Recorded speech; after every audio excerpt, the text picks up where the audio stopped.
Hello, everybody. I'm so excited to be sitting here today chatting with my dear friend, Samantha Skelly. Sam and I originally met in Vancouver probably 8, 9, 10 years ago. A long time ago when we were both new in this conversation about body positivity and eating and all the things.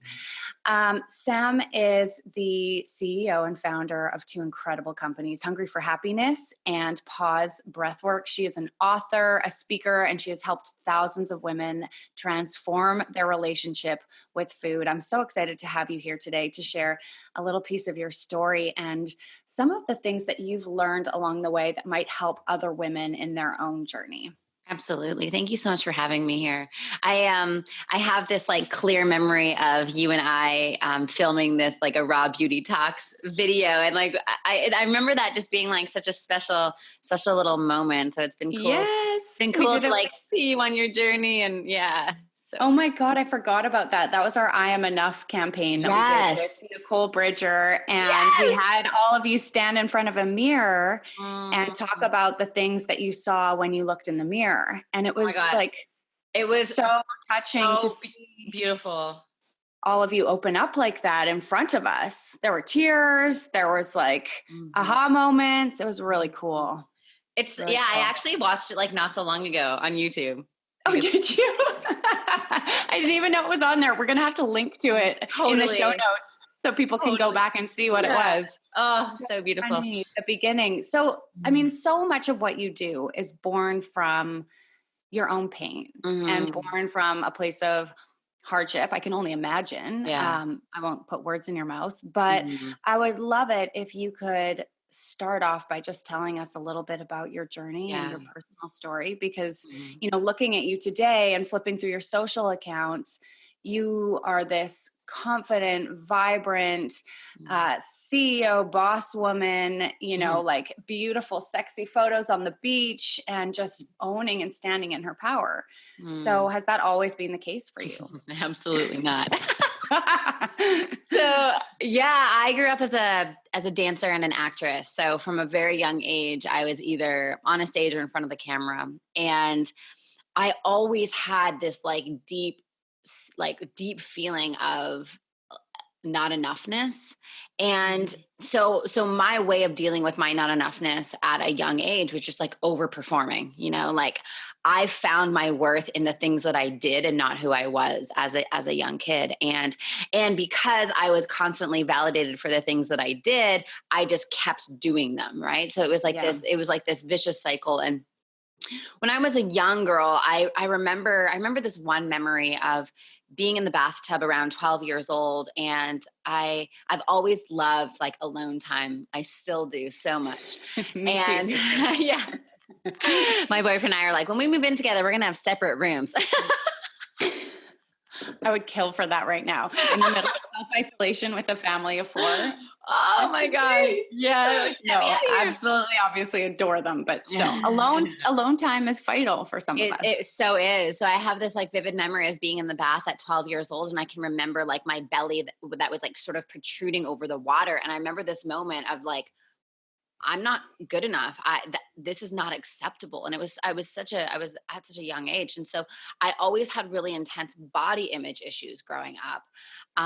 And when I was 18 and I stopped dancing and I stopped acting, that is when my eating disorder started to come in. So I had this vivid memory of being 18 years old. I was on the beach in Australia and I was lying there again, looking at my body being like, this isn't acceptable.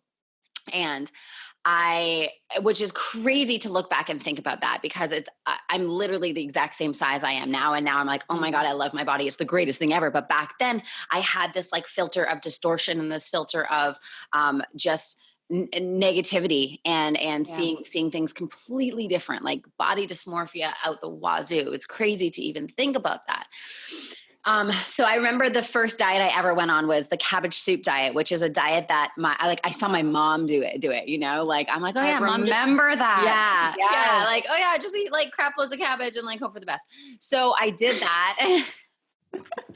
Why? Why do we do this to ourselves? Oh, no. I totally did that one as well. It's horrible. Never, ever do it. Never do it. Oh.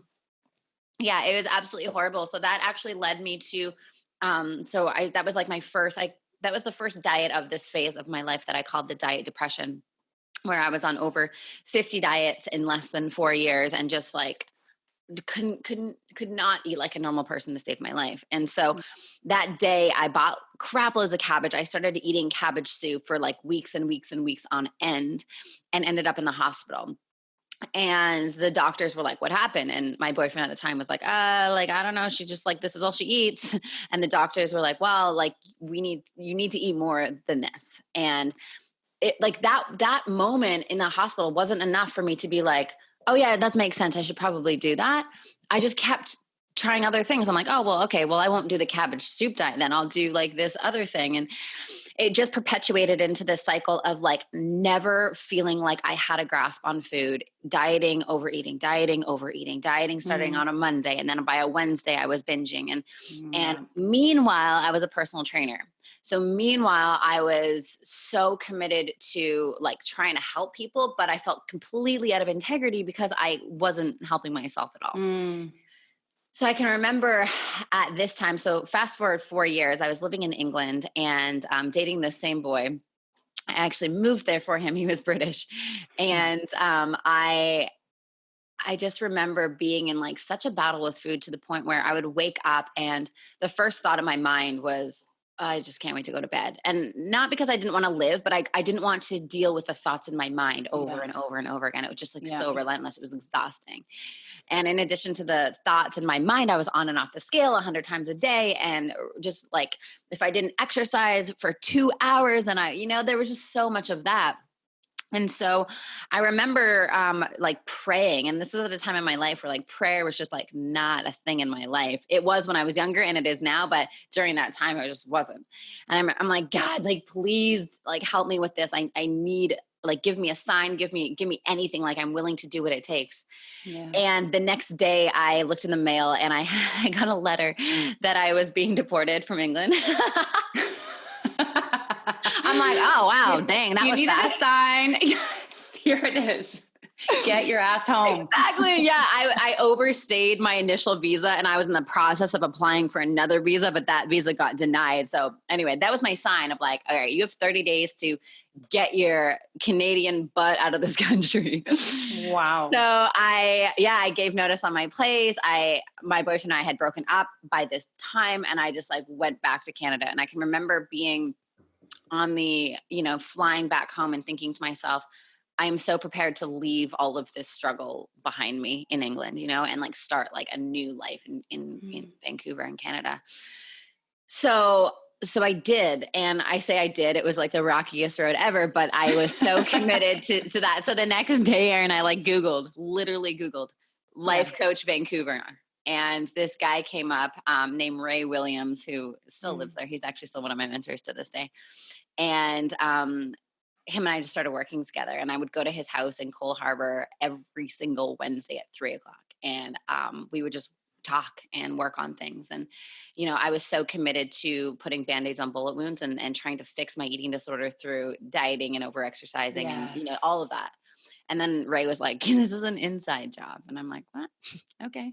So I began, the process of like, why am I using food as a drug? Why am I restricting? Why do I hate my body so much? Why have I always hated my body?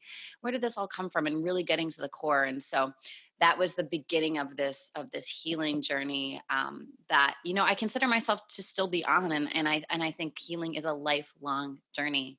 And I think every day the intent is to ask ourselves, how can we love ourselves more? How can we be softer and kinder? How can we really just like set this vision for like who we are and be more connected to ourselves? And how can we just like release all of the, the friction in our lives that are preventing us from hearing ourselves? And, it's a lifelong journey that I'm definitely committed to. And it's my passion to support people on that journey as well. So that's me. right there with you. So inspiring. I Mhm. mean, I have so many questions about your story right off the bat, but one of the main ones is this moment of time when you were just like, I'm done. I'm Mm. done. I'm done. I have to leave this behind, because Mm. we all know, I mean, every week, basically, we're having a mini I'm done moment. Yeah. Like, I'm not going to binge anymore. I'm not going to overeat anymore. And I'm going to get things under control. So, what do you think it was? Like, because I think this moment is Mm. so important and pivotal for people in the healing Mm. process. It's that like moment when you're like, I'm really done. I Mm. really can't do this anymore. Mhm. What do you think it was that brought you to that point? Yeah, I know exactly what it was. It was the first time in my life that I valued my mental health over my body image. It was the first time in my life where I was like, no, actually, my mental health is more important than what I look like. Mm, And I'd never had that realization before, ever. yeah. And so I'm like, oh my God, what would it look like if I paid more attention to my mental health? Like I was spending at this point in my life, like 80% of my day just worrying about my relationship to food and my body image, what my body looked like, the number on the scale. And I thought to myself, what would it look like if I paid that much attention to loving myself and improving my mental health and learning to reconnect with my body? And I took all of that resource, all of that energy, and I put it there because it's Yeah. like, everyone listening who's in this position, you know how exhausting it is to be in a fight with your body. It's like the worst. And it's so all consuming of everything. Not Yeah. only does it drain your energy on a daily basis, it prevents you from showing up in the world the way you want to show up. It prevents you from expressing yourself and doing the things that light up your soul. Like there's no Yeah. way I would have been able to build two companies, have a relationship, and have all these cool things in my life if I was still there, because there was Nope. so much mental capacity that was like just drained and used up. And so what excites me a lot about supporting people with this is like, yes, getting over food and body, cool, that's step one. But like Yeah. the most exciting part is like who that person becomes after, how they get to take up space in the Absolutely. world and express. So Oh, yeah, that I was the love it. moment. You know what? I think it's really important, this piece that you just mentioned in regards to our mental health, because from a very young age as women, we are taught that our value lies in our body and the way that we look, not in our mental health or our capacity or our passion or our purpose or any of these things. And so much time and energy from, the time that we're 7, 8, we start to see and Yeah. spend thinking about the way that we look and how do we fit in, and like, Mm. does that girl like me? And does that boy like me? And do I look like these pictures that I'm seeing on Instagram? Or, in our old age day and time, it was magazines.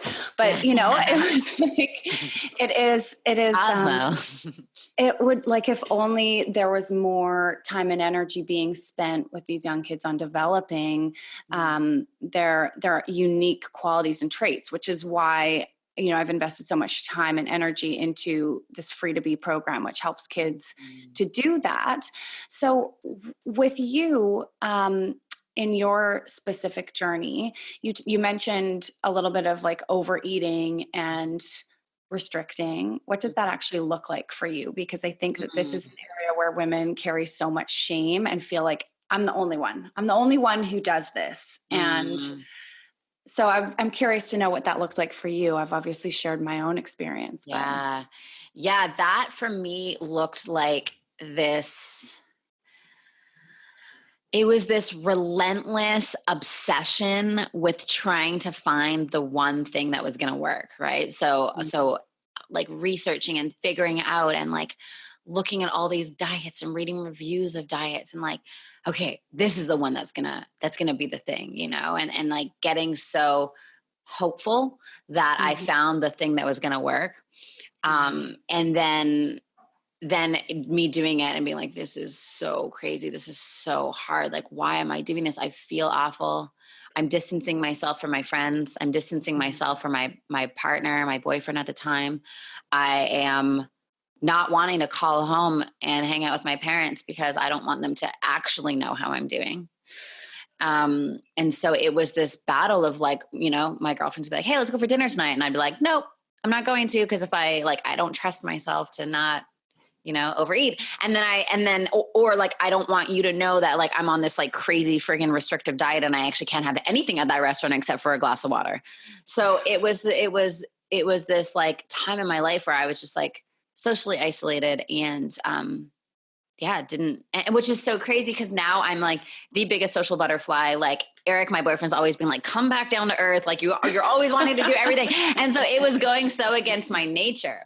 And then the overeating would be just like, it was like this moment of like, F it, I don't even care anymore, well, I don't even care, quotation marks, right? And then I would, eat the Nutella and the peanut butter and, all the things and then be like, oh God, I cannot believe I just did that. Boom, next day, researching again the next diet.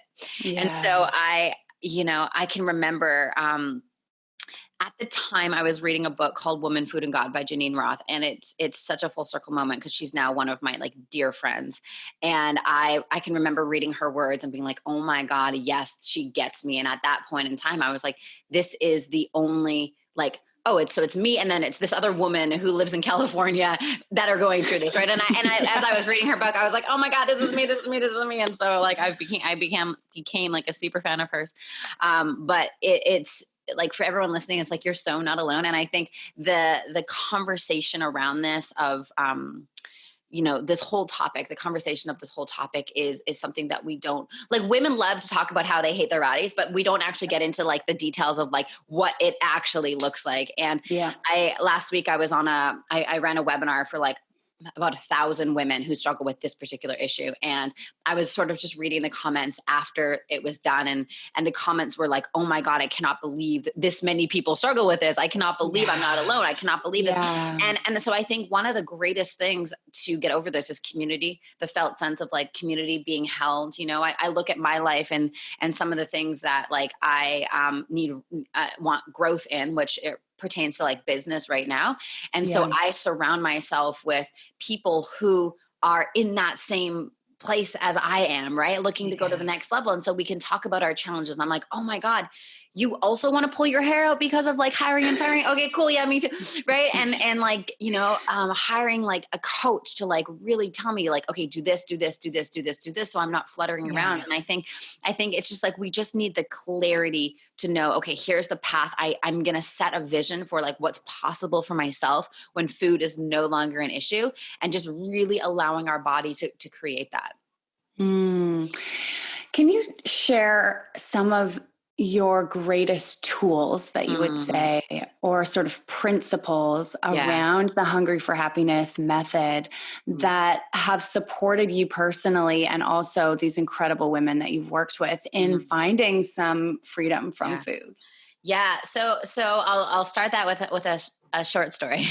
So as I was going through this battle, I was reading, oh my gosh, what's it called? Eat, Pray, Love.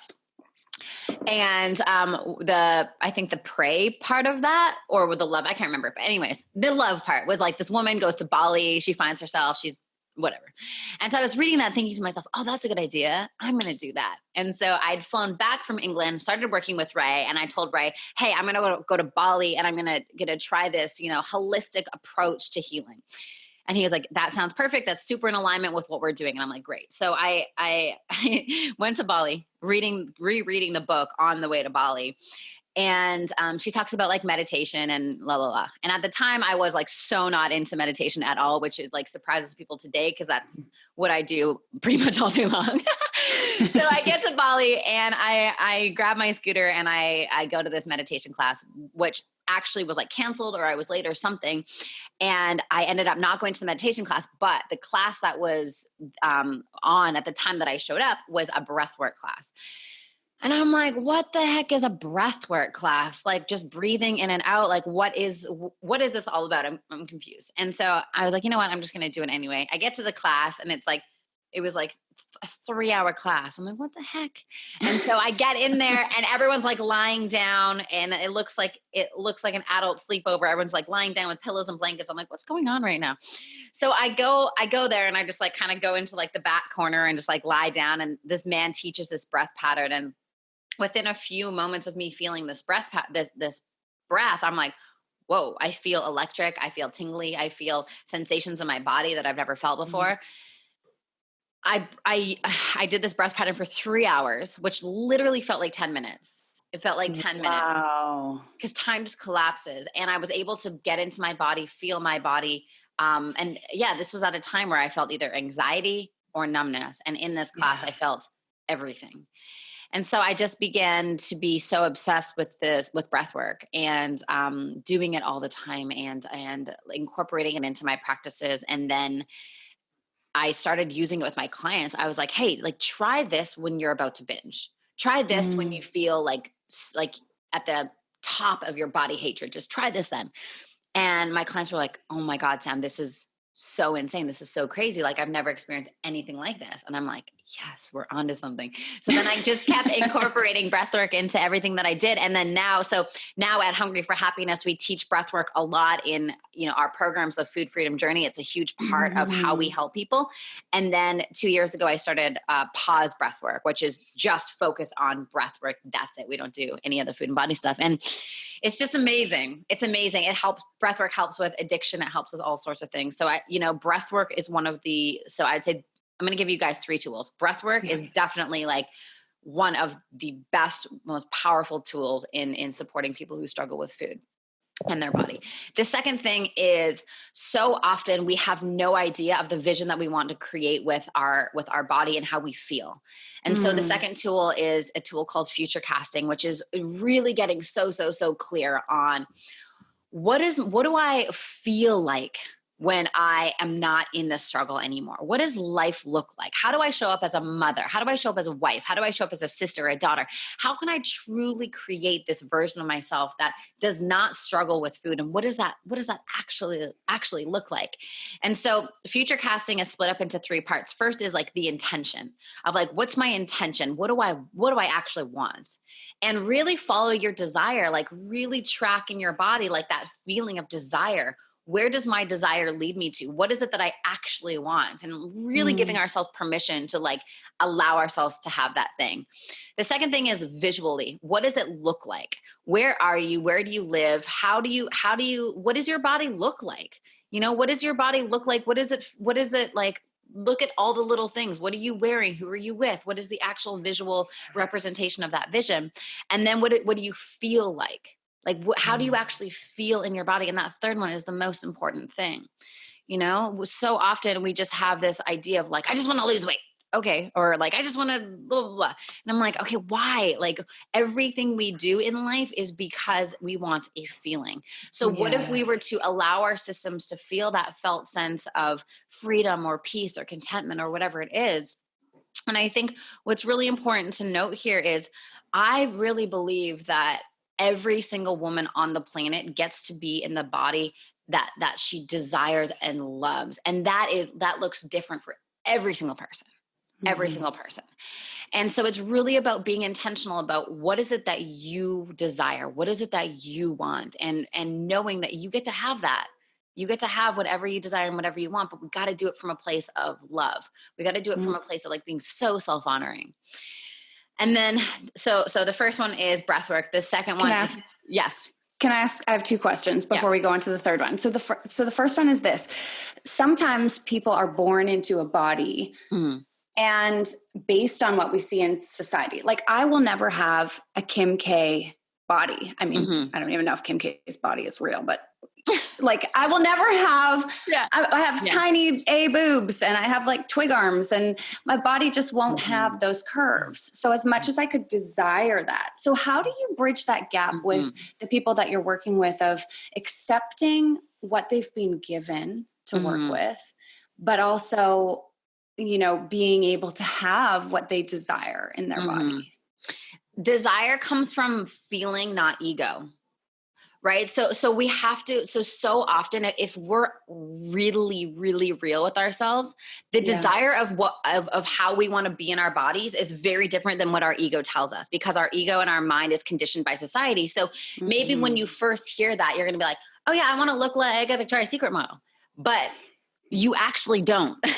So it's, you know what I'm saying? So it's like, it's like, how can I be so connected to my body, what God has given me, God, universe, whatever word you want to use, and really get clear on what that is for me.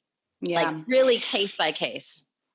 I love what you just said. And one of the exercises I often do with clients is a mental rehearsal. And we have this on the podcast if you want to do it. It's similar to what Sam's talking about. But what I find interesting about this, when I think about it, a lot of the people who I coach, when they do that, they don't see themselves as being that different from who they are now. When you remove the ego, they're like, oh, I look more calm, and I'm like wearing white, or I'm wearing jeans, or I have a summer dress on, and I'm a little bit more like toned, or maybe like it's slight changes.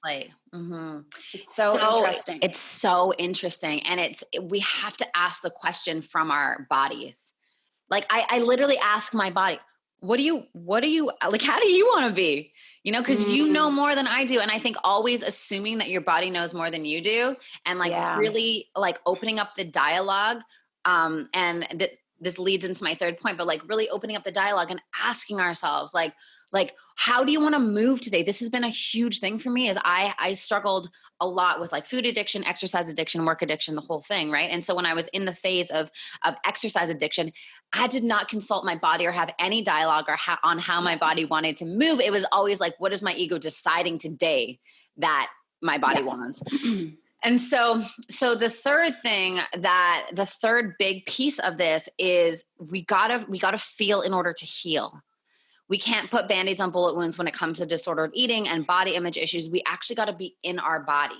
And this is one of the most beautiful homecomings we can possibly do. And this journey it takes patience, and it's slow, and your ego is going to want to be like, are we there yet? Let's go. And what we need to realize is the body's timeline for healing is always probably 10 times longer than the timeline of the mind.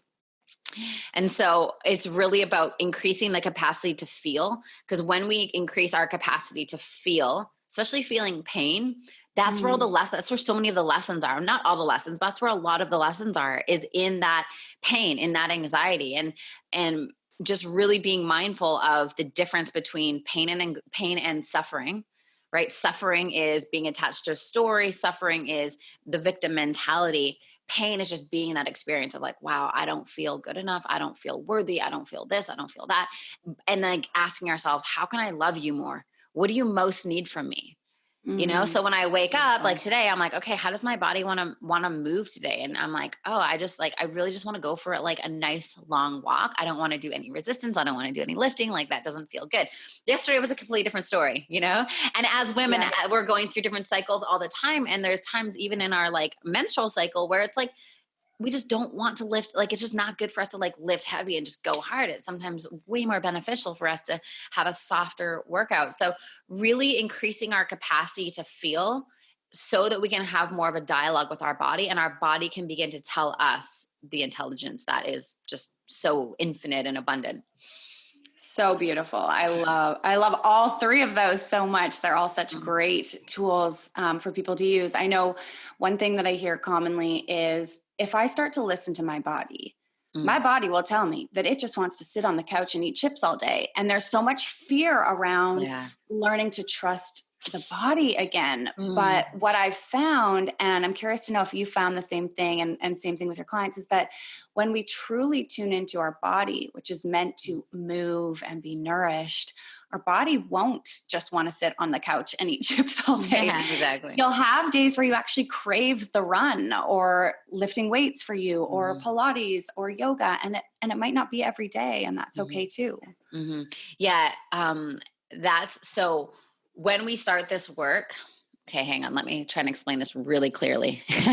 So we have, I'm just going to go do like a little tool, and I'll come back to, so we have 3 pillars of connection, right? So we have our mental, we have our emotional, and we have our intuitive. So our mind is constantly telling us things all day long. Eat the chips, do this, blah, blah, blah. You're not good enough. We have a reptilian brain that's 2 million years old that is constantly telling us all of these messages. And most of us who are struggling with food and body are very identified with the cognitive mental pillar. Then we have our emotionality, right? All the sensations, all the contractions, the openings, all of the feels, right? And then underneath that, we have our intuition, which is like the place that we want to listen to when we are listening to our body. So when we first start on this path to body love, a lot of us are so identified with the mental. So the message of sit on the couch and eat chips all day is actually the mind, not the intuition. Yeah. So it's just really about discerning the difference between that. Oh, so great. I absolutely love that. Okay. I have to ask, can you share a breathwork tool with us? Yeah. To kind of wrap up this session? I think that would be so helpful for people to kind of have something that they can take in addition to everything else you've already shared, but that they can start practicing even today. So can you tell us when you would recommend doing this and then share the technique with us? Yeah. So I would recommend doing this when you're on the verge of binge eating, when you're on the verge of, when you're on the verge of like hating on your body or shaming your body, or right when you're about to like grab the food, right? This is like a beautiful like pattern interrupt. It's like healthy interruption so that we can do opposite action. Okay. So it's 2 minutes. So we're going to do 1 minute of breath and 1 minute of a breath hold. So the breath pattern that we're going to do is called the tri-active breath. Tri, 3, active because it's active and we're moving the breath. And so we only do it through the mouth. If you're driving, don't do this because you may feel a little dizzy. So if you're driving or you're in water, just pause us, stop your car, whatever, don't do it while you're driving. Please. So we want to bring the breath into the belly, up into the chest, and out through the mouth. So it sounds like this.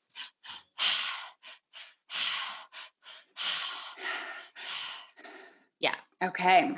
So that's the breath. And then at the end of it, I'll time us. At the end of it, we're going to take a deep, deep, deep breath in through the nose. We're going to hold at the top and then hold as long as you can. If you can't hold as long as I'm suggesting, just release the breath and just come back down. But I want you to pay attention to how you're feeling before and how you're feeling after. And it's so quick and it's just so easy. Amazing. So, excited. All right, let's do it. All right, everyone close your eyes. Take a deep breath in through the nose. Just checking in with your body, seeing how you feel in this moment. How do you feel? And when you're ready, starting the breath pattern together.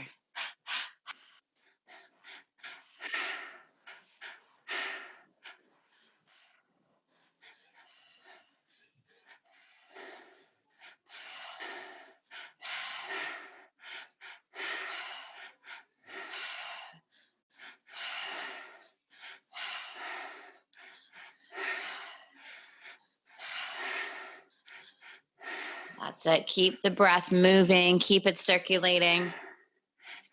You're safe to breathe. You're safe to feel.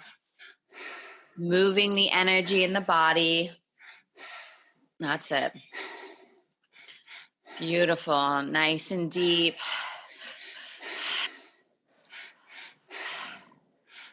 That's it. Keep the breath moving, circulating, flowing. That's it. Beautiful. Now, when you're ready, taking a deep breath in through the nose, holding at the top, holding the breath at the top. Notice you might feel a little dizzy at first, just holding on. Beautiful work. Now, just allowing yourself to experience that sense of calm, contentment. Beautiful work. You are safe to breathe. You are safe to feel. That's it. Beautiful.